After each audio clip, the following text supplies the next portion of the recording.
What's up, dude? It's under my wife's name Hey, what's up, man? for some reason, but that's all right. Oh, it's all good, man.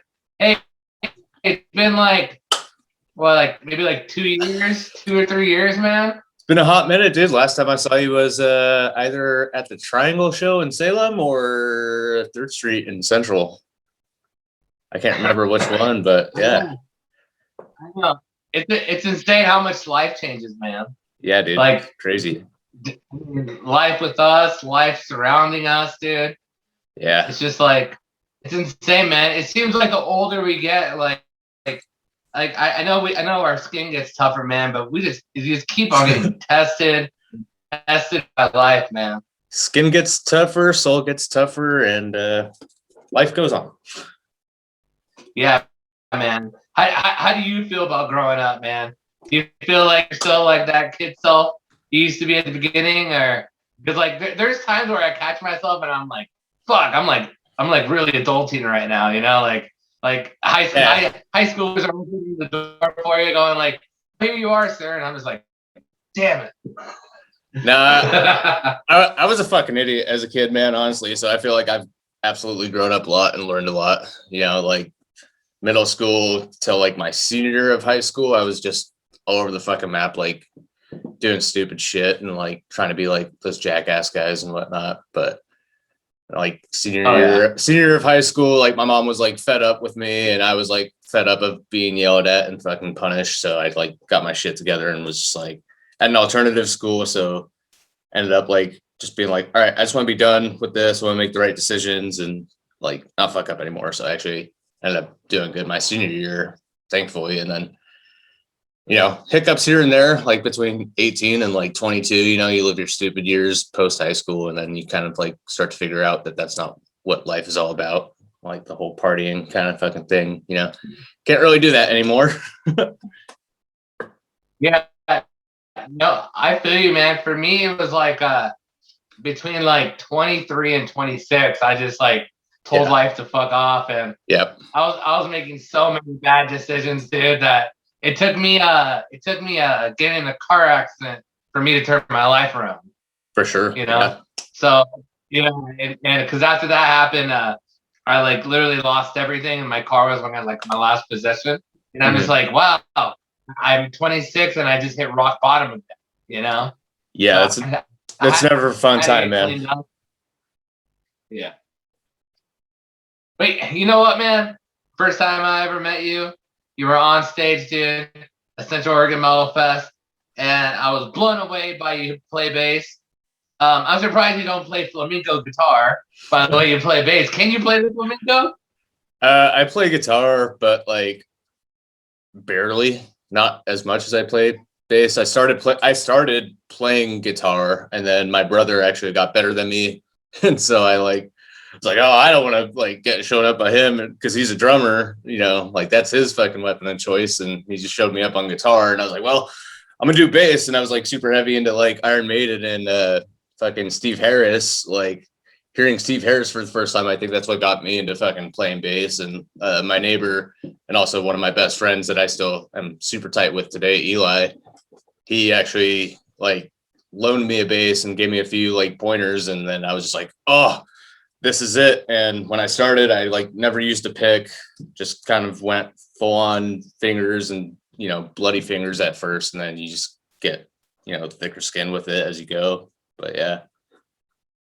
Dude, but so tell me like how you and your brother got inspired to play music. Like, were you guys hearing music in your household, or did you guys just got into the same band and just started playing? Tell me your story.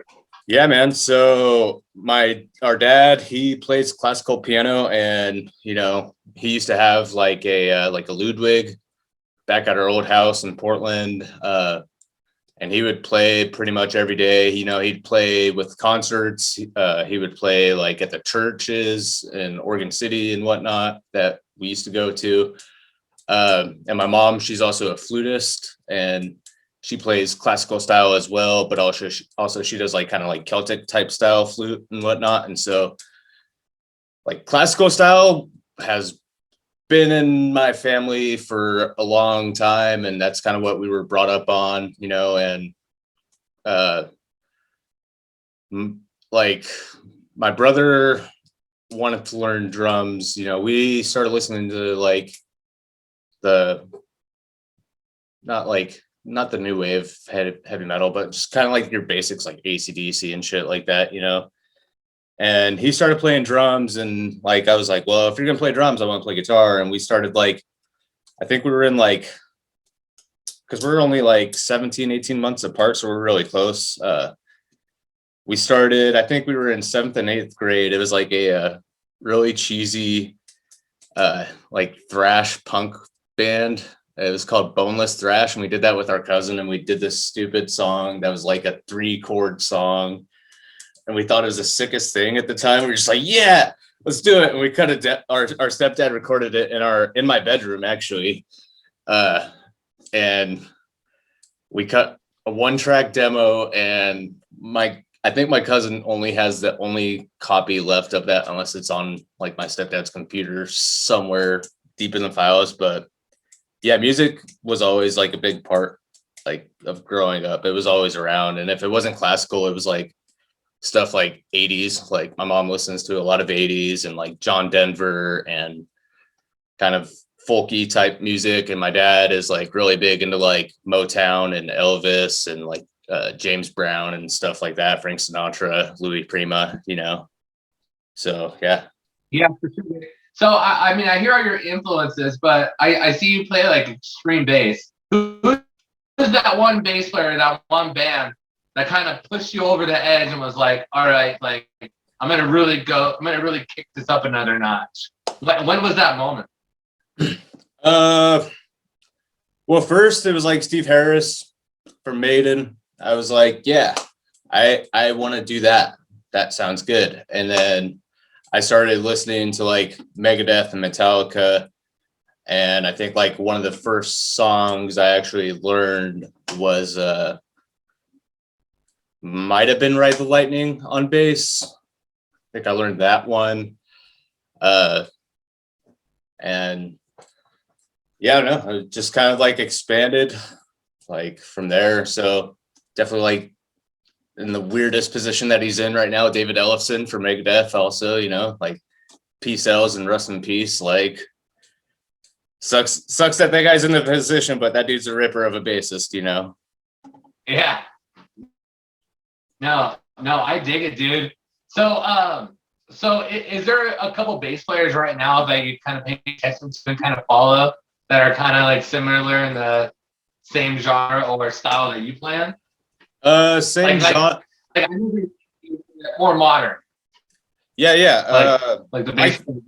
Mike Flores from Origin really had a big part, because like when I started playing the heavier stuff, I kind of noticed like a little bit of similarities. Like he's all finger style and does his tappings and stuff like that. I'm also really terrible with names, but there are bands that I know of like Spawn of Possession, Steve DiGiorgio from Death, definitely, and Atheist as well. That dude rips. He plays like fretless 5 strings and like all finger style, and so there's plenty of bands I could think of, but I'm just super terrible with like names of all these bassists because there's so much out there, and it's just I listen to way too much music to like keep track or to even try to care, So nowadays, dude, there's all sorts of crazy instruments, man. Right. You have guitars going up to 9 strings, where you got like the Jared Dine and Stevie T's of the world that have their crazy guitars. Also, you have like massive extended range bass guitars. So what do you think about like this whole new era of like extended range playing? It's dope, but like don't overdo yourself. For the longest time I was like a strict 4-string player, and like I kind of went from that to being like open to like fretless. And even on the on Revelations of Macabre, there's 2 tracks where I play fretless on there, which is Bound in Mortal Flesh and fucking Of Ashes in Thy Hollow. Those are both played on fretless on that album. And after that, like even during that recording, I was still kind of iffy on it because I had to like change instruments and keep like the fucking tone and tuning and all that stuff. So that was kind of difficult. And I was still just like, no 6-string, no 6-string. Jocko didn't play a 6-string, so I'm not going to play a 6-string. Cliff Burton didn't play a 6-string, so I'm not going to play a 6-string, you know? And then, and then I found a 6-string at a pawn shop. It's a ESP LTD over in the corner there. And I've had that for about 4.5, 5 years now. And that's kind of like, I practice a lot on that. I'll play my 4-string live just because it's like the most comfortable and I won't cramp up as much, you know? But like, I've gotten used to it and gotten okay with it. I'm not going to go out and buy like a 7-string because that's just a guitar at that point. And like, really, you're just trying to keep the low tone. And I don't know. Like, I like to play the way that like me and Jake write and Abiosis is like, okay, if you're playing this on guitar, I'm going to try my best to play it on bass or like make an octave of something or a pinch harmonic of something on the bass to where it like tonalizes what you're playing, but it still meshes well and it's not just muddy over it. And so that's what we kind of try to do with things. And I feel like the 6-string has definitely helped that because there's crazy dealies that he's doing on the high, like 24th of, you know, his A string. I'm just like, all right, yeah, I'll try to do that too. So yeah. Dude, was it a pretty easy acclimation for you to go from the 4 to the 6? Not at all, man. Not at all. The first like show I played with it, I was like, yeah, I got this. I'll be comfortable with it. And then like second song halfway through, I was like, oh, I regret not bringing the other one. This hurts so bad. So it definitely took time. It definitely took time and like a lot of practice. No, my forearm, man. My forearm just cramps up like it's all the moving and the fast because it's a wider neck. So my fingers are having to jump more than the neck of a 4-string, you know. So if there's any bass players listening right now and they're trying to transition from a 4-string to a 6-string, is there a lesson you learned on your transition that you could maybe tell them? Just start slow. Don't like play live or record until you're super comfortable with yourself. Like, you know, practice other music outside of your realm too. That kind of tends to help me a lot because like I practice a lot of jazz and funk as well. And there's different like formulas and finger placements and I'll play it like on the 4-string, but it'll feel completely different on the 6-string. And I'm like, oh, okay. And I'll just like practice slow and with a metronome, you know, metronomes help. So yeah, I don't know, just start slow and, you know, take your time. Don't force yourself to do something you're not comfortable with. I agree, man. I agree. Have you ever heard of Davey 504? Yeah, dude, that dude's hilarious, man. He like goes on a like Omegle or whatever and just like fakes people out and just or he'll like order people on what is it, Fiverr? Yeah, he'll order like basses on Fiverr. He'll like challenge me and like no, that's not good. You didn't slap. If he ever challenged me, I would lose because I don't slap. That's like the one style I have not learned yet. I've kind of picked it up, but it's not my forte to slap. I think he's more against you if you use a pick. Yeah, that's his big thing. He's like if you use a pick, you're a guitarist, but if you slap, you're not a bassist. So, man, have you ever tried to send anything in? You ever thought about it? To Davey? Yeah. Nah, it's just amusing to me. I think you could play something that he might have a hard time with. Yeah, there are challenges where I'm like, oh, that doesn't sound too hard, but like also I just don't know if I want my face to be criticized on the internet, you know? Yeah, like a million people did. So, dude, what have you been doing on your downtime since COVID? We're not playing any shows. Every band in existence is dropping a new album. All these bands are starting up. Like, what have you been up to, man? Musically, man. Abiosis is, you know, we got a new guitarist. Brandon recently moved over to the mountains, so he's a little bit closer. So we're having a little bit more jam time. Me and Jake, you know, we have the album in mind, and it's written in our heads, and we just got to compile it all together with our drummer and our new guitarist to our comfortability before we set a schedule of time to record. We want to make sure our shit is tight, because that was the thing we noticed with the first album was, you know, we weren't as ready as we thought we were. And this new stuff is a lot more heavier, a lot more faster. And we just want to be precise and make sure we're golden. So I've been working a lot with Jake, with songwriting. He's doing half, I'm kind of doing half, is kind of how we're going about it. And I'm writing a lot of lyrics. Also, I think I have 4.5, 5 tracks done lyric wise for the new album. I've also been coming up with some old school death metal riffs that I'm working on with Matt Miller and Thomas from Morbid Fascination. And me and those guys have been getting together here and there and just kind of trying to stay busy music wise. Other than that, just chilling at home with the family, you know. Dude, no, I love it, dude. I can't wait for things to really, really open up. And, you know, shows have been popping up left and right, but yeah, it's definitely, it's weird because nobody's been on stage or has been out for a while. Yeah. It's almost like, I don't know, for me, it feels like I had to like relearn to be social. Like I went to my first show and I was just like, all right, everybody was like a little awkward, you know? Yeah, actually, I just got my first vaccination today because all the things are kind of starting to open up, you know, if you're fully vaccinated. So like, I kind of took that as just like, okay, do I want to go to shows? Yes. Do I want to play shows? Hell yeah. So I guess I got to be fully vaccinated to do it. I mean, like, yeah, it's kind of weird how fast it all happened, but it's also just like, if that's what it's going to take. And if, I don't know.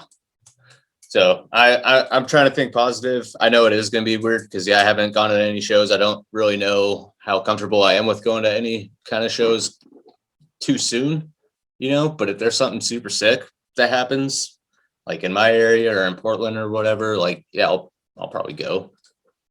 Awesome, dude.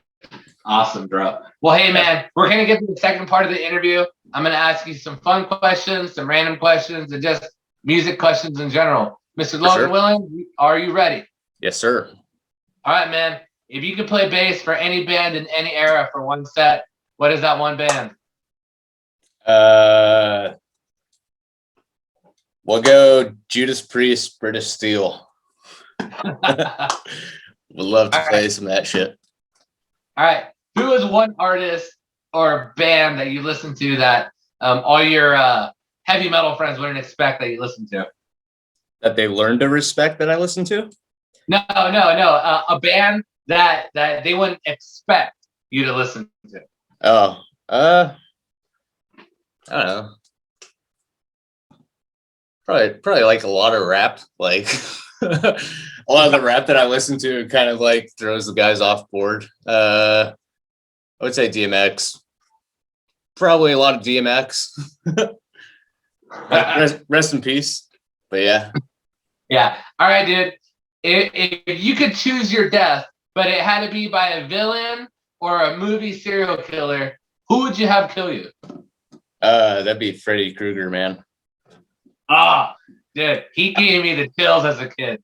Dude, I already have nightmares like every night as it is, so I'm just like waiting for it to happen. Just like, is it tonight? Like, can you kill me already? I like it. All right. What is one hobby you're good at besides music? Brewing beer, which is also my profession. So, you know. Dude, I like it, dude. Is that one of those jobs where like monthly you get like a case or something? No, it's like daily I get a beer or 3. So works out, you know. That's awesome. And you like your own beer that you brew and all that?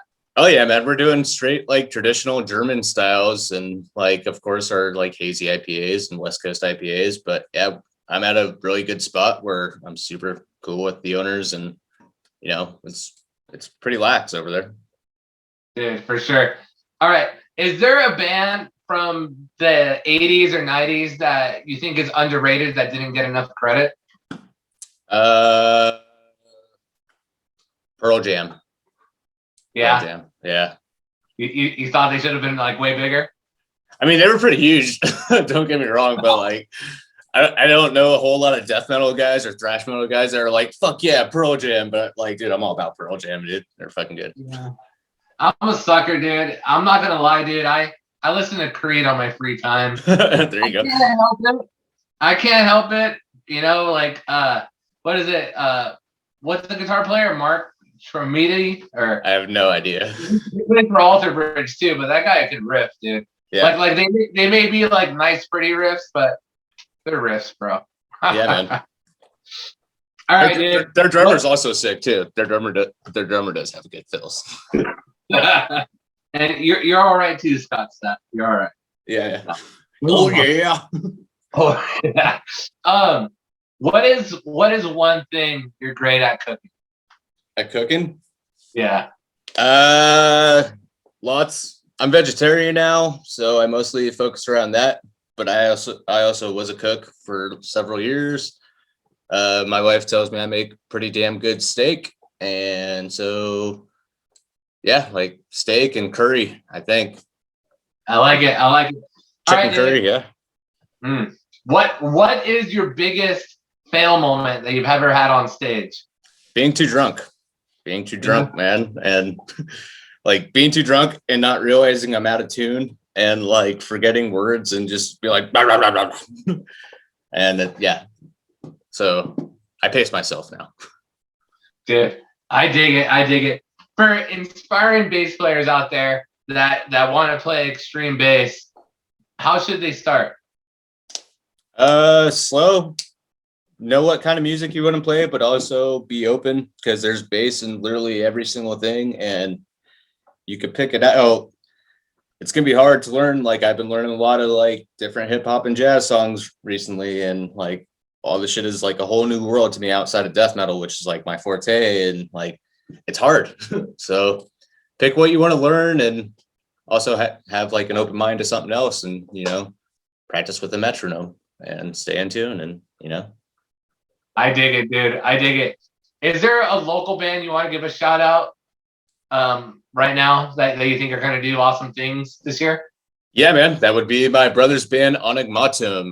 They are releasing their second full length soon. They're from Portland. Also, the guy I was talking about earlier, Eli, the bassist, he is the guitarist in that band. So it's like one whole family. They're buddies, they're homies. But yeah, keep an eye out for the new Onigmatum record. Yeah. Dude, I like it, man. Well, Logan, I appreciate you taking some time to talk with me today, dude. Hey, absolutely, man. It's been a long time, dude, but you know what? We'll if I'm ever on that part of town, we'll just have lunch or something. Or if you're ever in Ashland or Medford, let me know. We'll meet up. For sure. I do got family down there, so you never know. Let me know, dude. I'm always available. And one last thing, dude, for me, I want you to say this is Logan Williams from Abiosis, and you're listening to the Metal Mixtape. Yeah, this is Logan Williams from Abiosis, and you're listening to the Metal Mixtape. Hey, Logan, I'll see you later, bro. You have a good rest of your day and rest up. Hey, bro, you too, man. It was good talking to you, bro. Cool. We'll talk again, all right? All right, I'll see you soon, man.